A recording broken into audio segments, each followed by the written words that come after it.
Hi again. Not too long ago, I reviewed a really great World War II combatives history by Steve Brown, which was William Fairbairn, the man who taught the OSS to get tough. Anyway, Steve's done it again and he's produced another book on another major World War II figure, Dermot Pat O'Neill. Now, Steve did a lot of research and he wrote a major article in a very prestigious combative arts magazine, Journal of Asian Martial Arts. And it's this one. And really, he's the guy who gave us all the story, the true story and the full story, as much of it as could have been found out, of Pat O'Neill. So what I'm going to talk about now comes from Steve's original article, which I'll use to introduce the new book.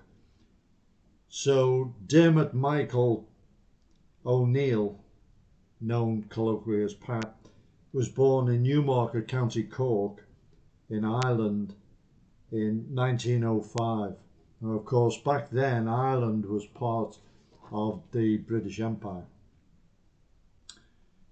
His father, Francis, was an inspector with the RIC, the Royal Irish Constabulary, and that was one of the police forces set up. Up north you had the Royal Ulster Constabulary, and in Ireland you had the Royal Irish Constabulary, and they were well trained and well armed.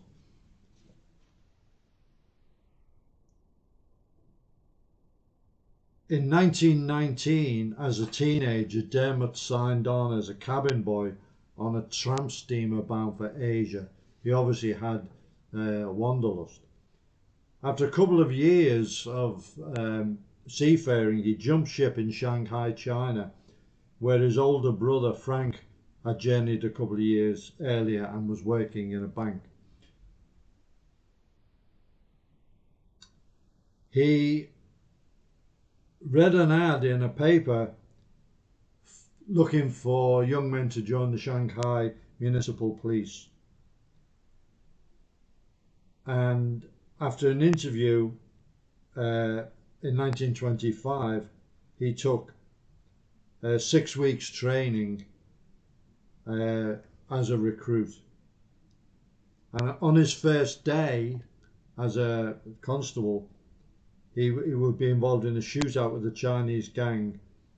And as he exchanged fire with the gang members, he would recount later, he thought, what have I gotten myself into?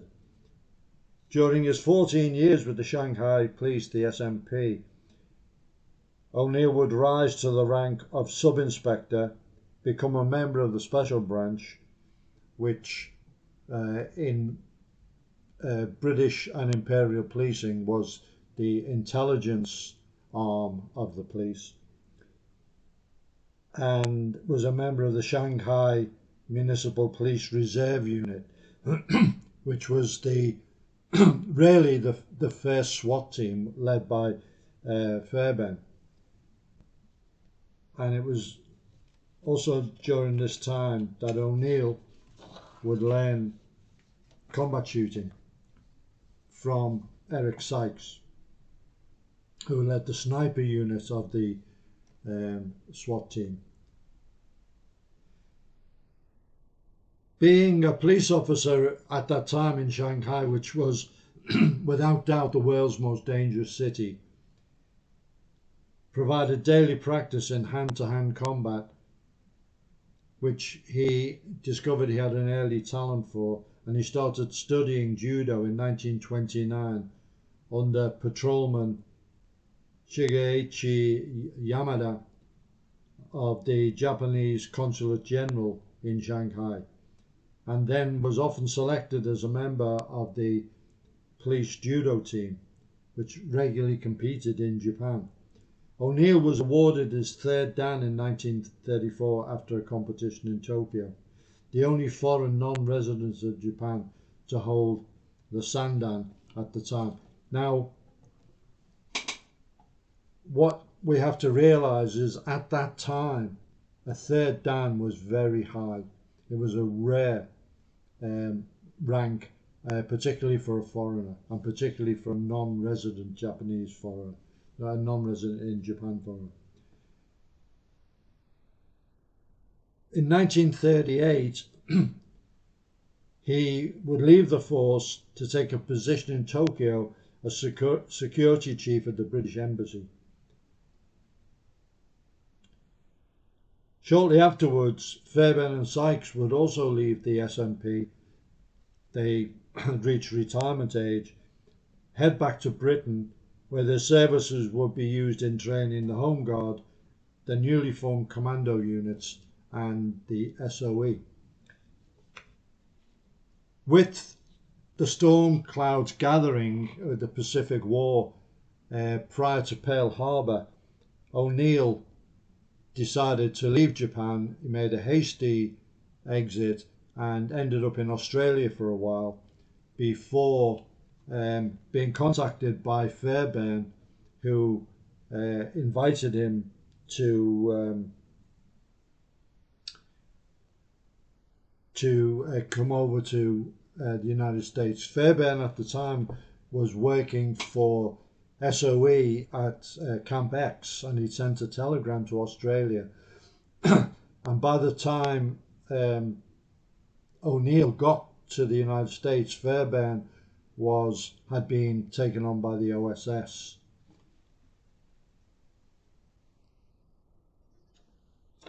So O'Neill arrives in early May 42. He was interviewed and asked by the interviewer if he knew Fairbairn. And when O'Neill replied yes, the door behind the interviewer opened to reveal Fairbairn seated at a desk.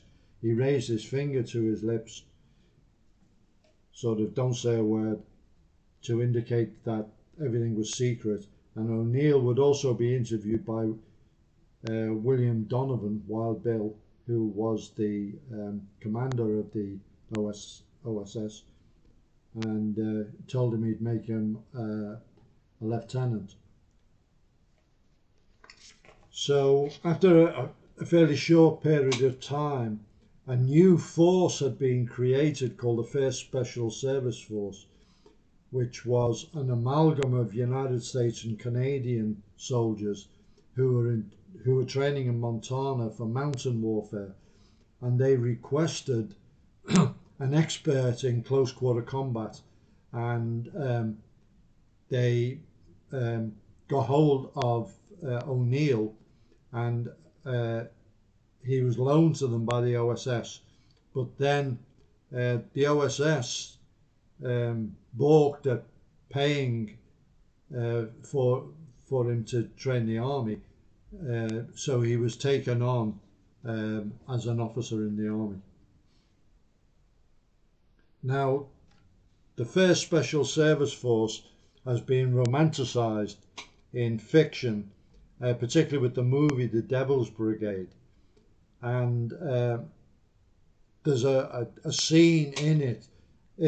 What they did, they kind of made out that the Canadians were very much on the British model, stiff upper lip, regimented soldiers, whereas the Americans were a bunch of thugs, to not put it too mildly, in the movie. And there was friction between them, and then they send for O'Neill, and he comes into the cookhouse and picks on the biggest of the Americans, and more or less puts it right on his toe, and gives everyone a lesson in unarmed combat, introducing himself as O'Neill. Name O'Neill, rank unarmed combat instructor. And it was a really good scene. Historically, the movie's all over the place, but it's a typical Hollywood war film. sort of gallantly defeating the forces of Sir Winston Hitler. So, strangely enough, Steve Brown had watched it as a youngster, and that's what had ignited his interest in Pat O'Neill. So, the new book, which has just come out, The O'Neill System of Hand-to-Hand Combat, A Chronological History. It's quite a chunky read, similar size to the Fairbairn book, and really what it is a preservation of all the lesson plans and course outlines of the progression of the system. So there's a certain amount of introductory material. Then it goes into the notes for the 1st Special Service Force, 1942. Then Hurlburt Field, Eglin Air Force Base, training the Air Force. Then a special text on hand-to-hand combat, 1964. The International Police Academy, a proposed manual for the United States Marines. The United States Air Force Personal Protection Training. US Army 5 points of hand-to-hand combat. And then US Army FM 21150, 1971, and a subsequent US Marine Corps manual of 71. And then there's miscellaneous material which kind of wraps everything up in a bow. Different demonstrations and the introductory remarks they would make before classes and this kind of thing. So the system that O'Neill taught was different to that taught by Fairbairn and Sykes. But both instructors, what they did was modify the old Shanghai training, which was law enforcement orientated and focused on arrest techniques, also higher levels of force, but basically the job was arrest. Whereas for the military, particularly for special force, it was more aggressive. In Fairbairn's case, Fairbairn and Sykes, the syllabus was silent killing. And to the soldiers of the 1st Special Service Force, they needed a method if they were disarmed or if their weapons had suffered a stoppage or whatever, or for sentry elimination. And it was really a strike-based system, and O'Neill termed it Chinese foot fighting. He'd obviously been introduced at least, or even trained to a great extent, in the Chinese martial arts, commonly known as Kung Fu, back in Shanghai, so he was familiar with that. So the stances, somewhat side-on stance was taught. A finger jab was emphasized, fast disabling strike to the eyes. Edge of hand blows were used, and there seemed to be more of an emphasis on kicks than in the Fairbairn syllabus. And as you can see in the book, there is a progression and techniques are added or discarded, and you can see. And O'Neill taught well after the war, I say into the 70s, whereas Sykes never survived after the war, and Fairbairn very, very limited to Cyprus and Singapore, 2 training jobs after the war. That was it, 2 quite short ones, whereas O'Neill progressed. Now, one of the things, and I really have to praise Steve Brown for this in illuminating stuff and making clear certain points.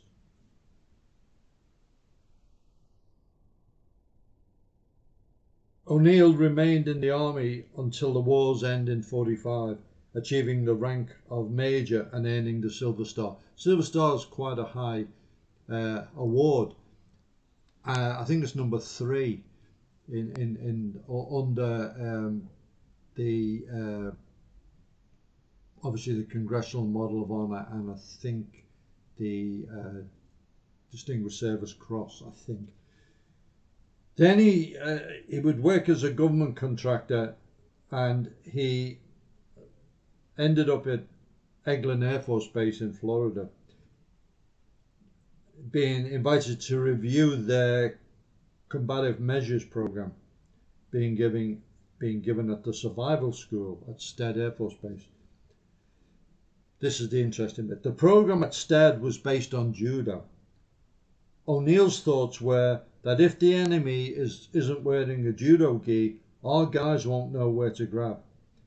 Because of the complexity and amount of time required, O'Neill didn't consider the program very effective, which created a major rift between O'Neill and the Air Force judo community, as judo had become the core of the Air Force combative measures program up until this time. And then there's a comment from one of the guys. In mid-1962, a 19-year-old airman would be transferred to Hurlburt Field from South Dakota. That airman, William F. Florence, had 3 years of judo, and because of his background was told to report to O'Neill. Florence said of that first meeting, "I'm a young guy with a first degree brown belt in judo, and I get to the class and see this old skinny goat, O'Neill, and a sergeant giving a class on self-defense. Hell, no judo at all. I thought neither of them knew judo." As it turned out, the sergeant had no background at all in self-defense. He was just teaching the drills O'Neill had taught him. So he ended up actually being the assistant for O'Neill. Now, the interesting thing was that in 1947, this is from the Kodokan archives, O'Neill was a 5th Dan, tremendously high grade. And for someone who dedicated so much of his life to the particular martial art of judo, to then come up with a syllabus that didn't include judo at all, and in fact was sort of at loggerheads with the people in the Air Force because of their judo orientation in the program, was rather amazing. And it did echo Fairbairn's views back in Shanghai, where he was one of the early black belts, got to 2nd Dan, but rejected the traditional martial arts as being 80% ritual, and he came up with what we would now call combatives. Similarly, O'Neill did, and I just found that very, very interesting, because I've got a kind of concept that people teach what they know. I found this in many, many walks of life.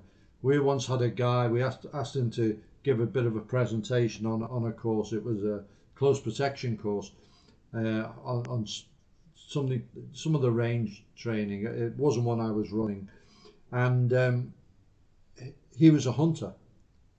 He was a ghillie. He used to take people out hunting, and his background was bolt action rifles. And sure enough, he starts talking about the role of bolt action rifles in close protection. People teach what they know, and the startling exception that proves the rule is O'Neill with judo.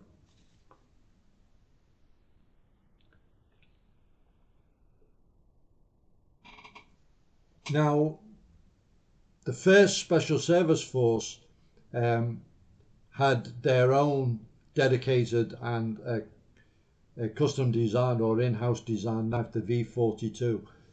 Terrific knife, and I did a review of it elsewhere on this channel.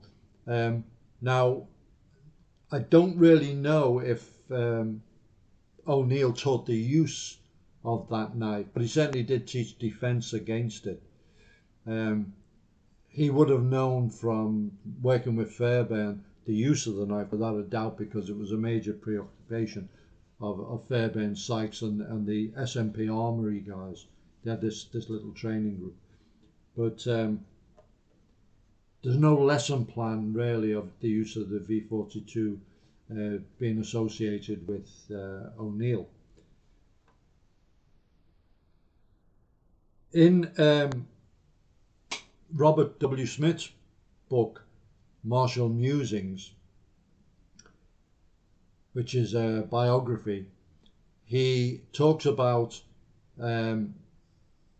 encountering or being aware of O'Neill teaching in the DC area and teaching the CIA. Now, Smith was a CIA backroom guy. He was an analyst for the CIA, and he thought if anyone should be teaching the CIA, because he had a black belt in judo, it should be him, and he didn't know really who O'Neill was. So he wrote to Don Drager, who at the time was in Tokyo and was heavily involved at the Kodokan judo headquarters, and sure enough it came back that he was a genuine fifth dan. So you know that he had every right to be teaching the CIA and other people. Just an interesting little side thing. Now, if you want to know more about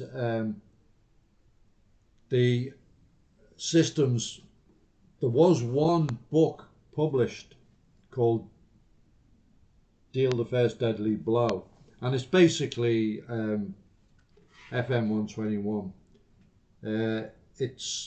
But it has a big chunk of the O'Neill system in it. I'll just get to the part.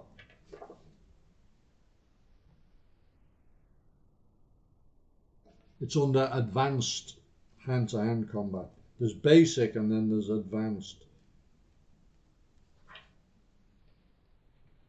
So it's this part, advanced hand-to-hand combat, and it's very much the stuff that we see from other O'Neill programs.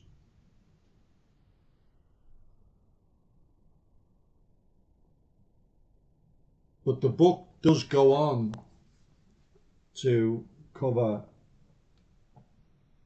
the use of the knife, and it also it's a very comprehensive military combatives book. It goes into things like sentry elimination, use of the garrote, neck breaks, including a very dynamic sort of flying neck break. Now, whether any of that came from O'Neill, we don't know, but the book is still available. So Steve Brown's book has all of this. It has all of the and it's identical to what's in Deal the First Deadly Blow. Has all the lesson plans, strangles, escapes,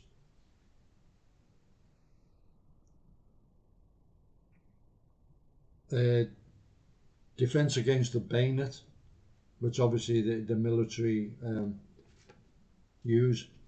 Now, really interesting. I don't know if I can get this up.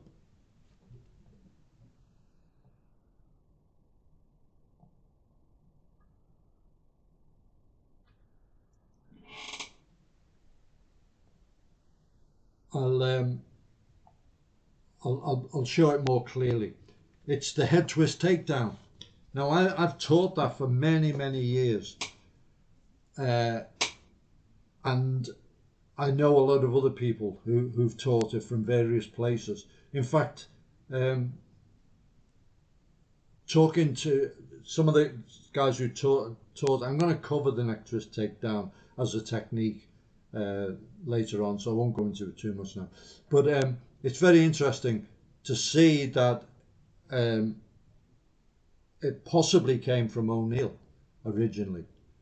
I certainly didn't invent it. I adapted it from a kata technique, to be quite honest, and then was shown by various people refinements of it and little tweaks and so on. Makes a very viable technique. But I was very interested to see that it's in that program. So the contribution that Dermot Michael Pat O'Neill made over the years since 1942 in the United States, with his tremendous background of being a highly skilled martial artist, was without a doubt very influential.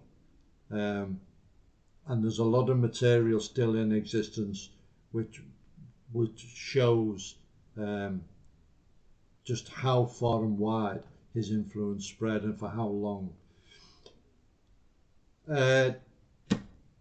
Some of the reproduction of the lesson plans is very faint, as in the previous book, the Fairbairn book. It's something that can't be helped, really. And Steve's quite honest about it. He said it's a choice between not having the originals for people to see for historical reasons, or having them really faint. And they're actually readable. You know, as long as you've got a good light source, you can read them, and you can always get a magnifying glass. The historical value, I think, warrants it. So once again, Steve Brown's done a really great job, and there's a teaser in there that he is working on the full biography of O'Neill, which will certainly be, well, I am eagerly anticipating it.